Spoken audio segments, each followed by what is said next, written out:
Hello, welcome to another edition of the Pace Report. I'm Brian Pace.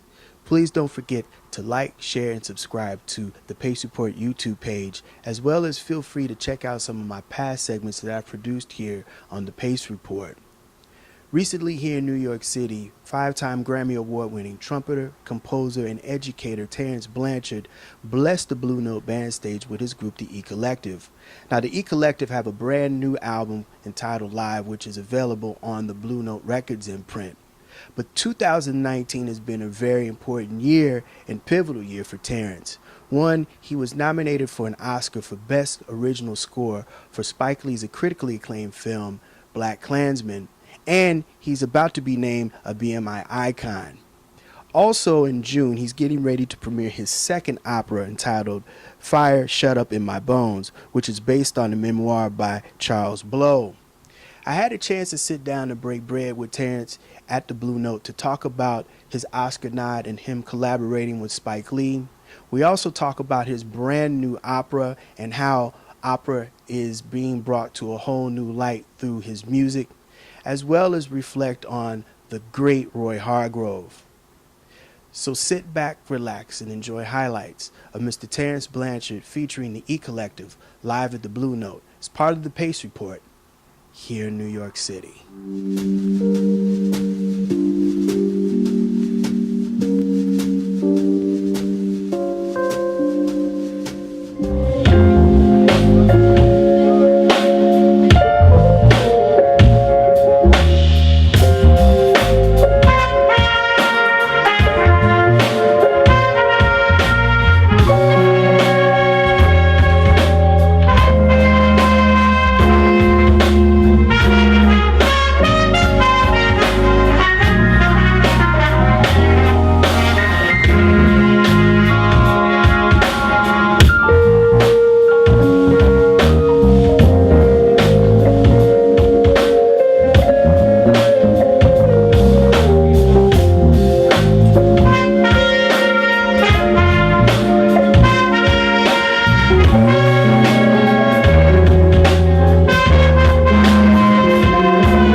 You know, the last time we spoke, you had just, or you were about to do your first opera Oh yeah. And now you're getting ready to premiere a new opera here in another month and a half.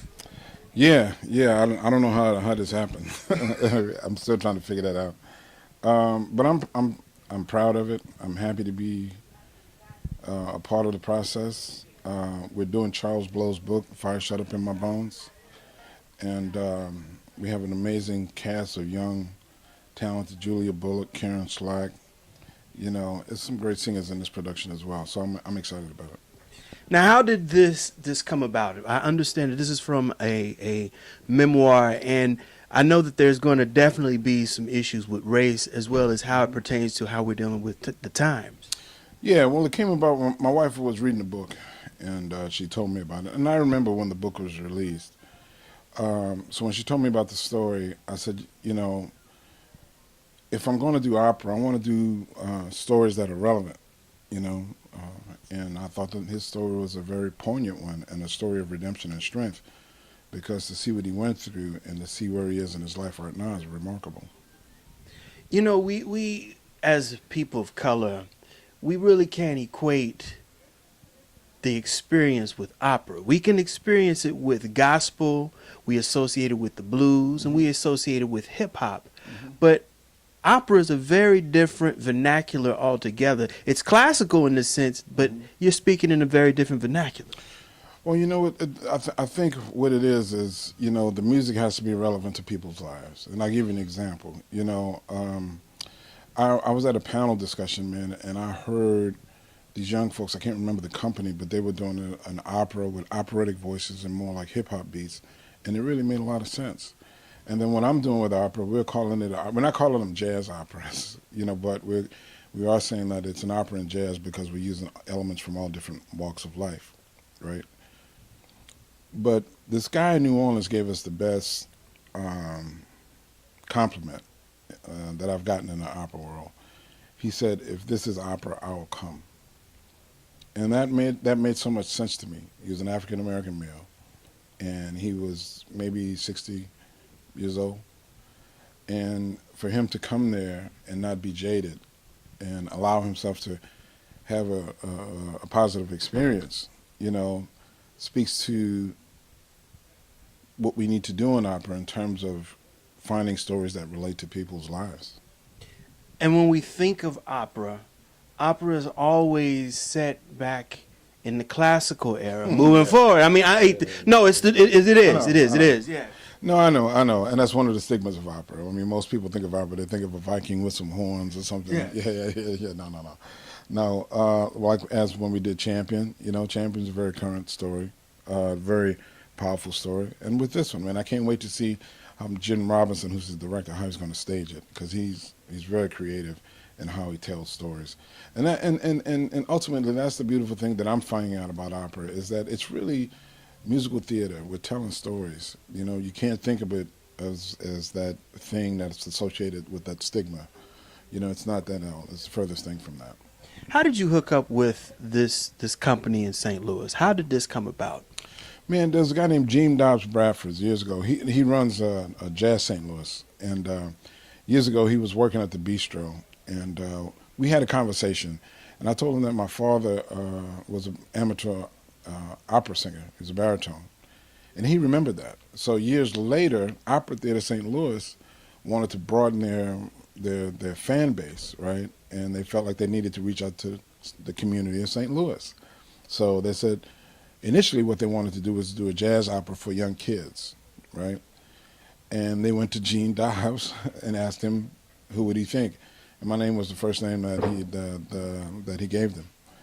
And they contacted me. Actually, they came here in New York. I was playing here, and they came to meet me here. And they said, "Man, we want you to write an opera, but you should see my face when he asked me that." I like, "Excuse me, come again?" But it's been a beautiful experience, man. I've been enjoying it.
I have to ask you, when I saw the screening of Black Klansman, Mm-hmm. I laughed my ass off. Yeah. Because as sad as we are right now in America, Mm-hmm. people who are very, very ignorant are blind to just everything. Hmm. And this character Yeah. showcased how blind and how stupid Mm-hmm. ignorance is. Mm-hmm. Well, I'm gonna tell you this, bro. I don't think people are blind. I think they're what we're experiencing is willful ignorance. You know, because people have, and in a weird way, I kind of can empathize with it because there's been a large segment of people who haven't been satisfied in terms of what they've asked from their public officials. This has been happening for decades, right? The problem with it is that the people who are hurting them the most are the ones that had them thinking that it's somebody else. You know what I mean? And that sentiment is like what's creating all of this, these crazy times that we're living in, because we got a guy who's playing to that fear, you know. But listen, man, one of the things I fully believe in is the power of the human spirit, you know. And I think, you know, collectively we're fighting this battle, you know, and we're slowly winning it, but it's at a crawl. You know, and it's one of those things where, you know, you want to have results, but you want to have results quickly, I should say. But I fully believe, man, the resilience of people's souls in this country is going to overtake all of this ignorance, you know, at a certain point, because it's what we've done in this country. Look at what we've come through in this country. I'm not saying it's perfect. Trust me. I know that. It ain't perfect. We got a long way to go. You know what I'm saying? I ain't trying to put that out there. But there have been a lot of advances. And I think what happens with Black Klansmen is that for about a little over 2 hours, your life goes back to 1970, right? And you experience all of the bigotry and hatred of 1977 or whatever the year is, right? And then at the end of the movie, that montage makes that comparison to the present. Yeah. And people are shaken to their core. Because most of the people who come to Spike Lee's movies anyway are going to be people who are more liberal in their thinking, I would say, right? And I know that most of those folks, when they see the montage, it's a startling realization that we haven't moved the needle as far as we thought we have. You know, I think that's what shakes people. At least that's what people have told me, you know, when we talk about the film. But I actually love that about the film, that it's creating a conversation, you know, because it's our fault, bro. I mean, at the end of the day, you know, we can bitch and moan about it, bro, but it's really our fault, you know, because, you know, as a country, we didn't become active. I have to ask you, and even with the votes, I know people are going to say, "Hey, man, you know, blah blah." I know, I get all of that, you know, but we weren't reactive. No. We weren't reactive at all. No. Circa when Bobby Kennedy and Dr. King were murdered. Yeah. Well, yeah. I mean, because for me, on the face of it, I think, you know, when we look back at this, that election shouldn't have been close. It shouldn't have been. I mean, it should have been. That should have been a referendum on ignorance. That vote, when you think about it. I'm gonna throw something at you too. Mm-hmm. The second, when Bush 2 was elected, there were more people that voted for American Idol than they went to in the poll. And people had to pay for the American Idol vote. Now, what does that speak? That speaks volumes of where we are right now as a people. It speaks to American capitalism. That's what it speaks to. You know, somebody figured out how to make some money, and it's at, you know, it's at the behest of our development, and I guess, I don't know, you know, but no, I mean, no, it's a sad state of affairs about what happens in this country, you know, but we're feeling the effects of it now, you know, so, you know, for me, it's just like, you know, it ebbs and flows. I expected something to happen after Obama, because that's what happens in this country. When women got the right to vote, there's a backslide. When blacks got the right to vote, there's a backslide. And now we had the first African American president. You knew there was going to be a backslide somewhere. And I think that's where the resistance was to Hillary as well, you know. But hey, man, we're going to get through this. It's just rough right now. It's crazy right now. It's crazy what he did to that the senator, the young lady. Oh yeah. Who was Muslim. Yeah. That's unspeakable. Yeah. You know what I mean? That's way beyond the pale for any human being to do, let alone the president of the United States. Well, we saw that when he said those comments in the truck, in the bus when he was running for president. I mean, we knew where he stood as far as how he looked at women anyway. Look, dude, that's why I was talking about it earlier, about the willful ignorance. You know, this guy has basically dismantled every character asset that the conservatives have deemed necessary to be their guy, and they're still supporting him. And that's because of this whole notion of feeling slighted. You know, that's what I think people on the left haven't figured out how to do yet. You know, and that's where these other guys, the Republicans, are masterful at. They're masterful at playing that game and playing at people's fears. You know, but I think even those guys, let's see what happens after April 15th. I've been saying that's going to be the determining factor when people's taxes come back. That's right. Yes. That's right. That should be an interesting moment in our history. Scoring the film. Yeah. You know, I got to ask you, how, because you've done quite a few Spike Lee films and documentaries. What were some of your musical ideas going into doing this film? Did you read the script first, or did... No, Spike didn't give me the script. Sometimes he does, but he you know, they were on such a short schedule. You know what? No, actually, he did send me the script. He did. I take that back. He did send me the script. But still, we were on such a short schedule. You know, normally sometimes he'll send me stuff as he's shooting and cutting. They just waited until they had an assembly. As a matter of fact, when I saw one of the first real cuts, Spike was seeing it for the first time as well. That's how short the schedule was. You know, but when we started to sit down and talk about it, you know, we were on the same page, man. He said, I want to have an R&B band inside the orchestra. And I said, okay, cool. I have the E Collective. I said, sure, no problem. And then when he started to send me the film, man, when I saw that first scene with John David Washington, where he's wearing that leather jacket, that afro and bell bottom, I was telling people, I said, man, I remember I wanted that jacket when I was in high school. Wow. Yeah, I remember that look. As soon as I saw that, man, I thought about Jimi Hendrix playing the national anthem at Woodstock.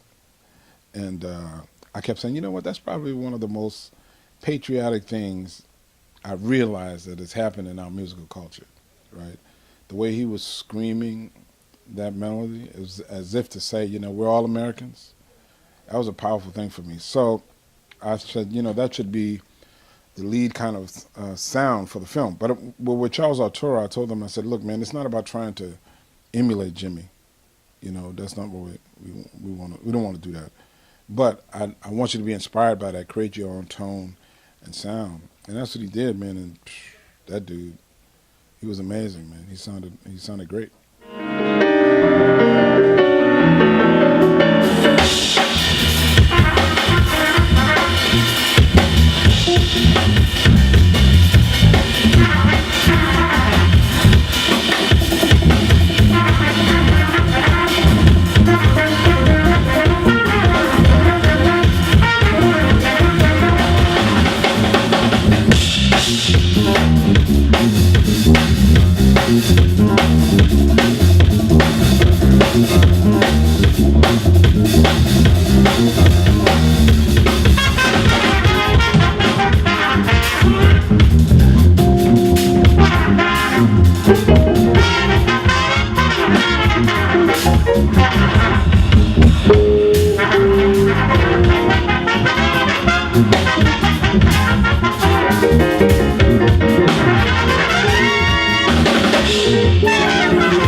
I want to congratulate you. You are going to be named a BMI Icon at the 35th Annual Film, TV, and Visual of the Broadcast, Music, and the Broad. I mean, this is big for you, man. I mean, you just came off the Oscar nod for Black Klansman, and now this. You're going to be in an elite class of musicians. James Newton Howard, Danny Elfman, and now Terence Blanchard. Yeah, it's bizarre, isn't it? It's man, but the main thing about it is it's been. I was talking to some students about this. It's really been a fun ride because those accolades are great and they're well appreciated. But the journey has been the learning portion, of trying to constantly grow as an artist, and that's the fun part, really. So while I appreciate all of that, all of those things, and man, the relationships that I made as a result of going to the Oscars and the BAFTA Awards, man, I made some beautiful relationships with some great people. I wouldn't trade it in for the world. But my motivation is for creating music is still somewhere else. It's something more personal. And I want to also say that you were part of the Art Blakey, the alumni for the Winter Jazz Festival and Jazz Congress, and you're doing exactly what Art Blakey did with you when you joined his band stage. You got a couple of members on your band stage tonight that are classmates. Yeah, Matt Sewell, man, he's only 20 years old. He's one of my students from the Berklee College of Music, and he's one of those kids, man. The first time in class when I heard him play, I was like, wait a minute, am I really hearing this? And the more and more I paid attention to him, I just said, man, this guy is really, really talented. So I think it was last year. He was 19. Charles couldn't make one of the shows. So I said, let's try Matt, and I was a little nervous about it. And the guys were nervous, I said, man, who's this kid, But when he got on the bandstand and started to play, man, we had a great time. We had a really great time. So, and it's great to have him in the band with Oscar, who's a veteran. Oscar's been around for a while. He played with Ramsey Lewis. That's when he started. He's from Chicago. Played with Lionel Richie, and he's a very knowledgeable musician. So to have that synergy of him showing the experience to this young kid is something else. And then Dale on the bass, he's funky as hell. He's Wichita, Kansas. You got to be funky coming from Wichita. They take your license. yeah. And then of course Fabian on piano, man. Fabian has been. He's been with you for a minute. Yeah, but he's also creatively, man. He's been stretching, and the stuff that he's doing with the piano right now, and the effects that he's running the piano through the computer, and creating all of these tones and textures and colors, it's crazy, man. It's really crazy. Terrence, he's like on some Joe Zawinul and Herbie.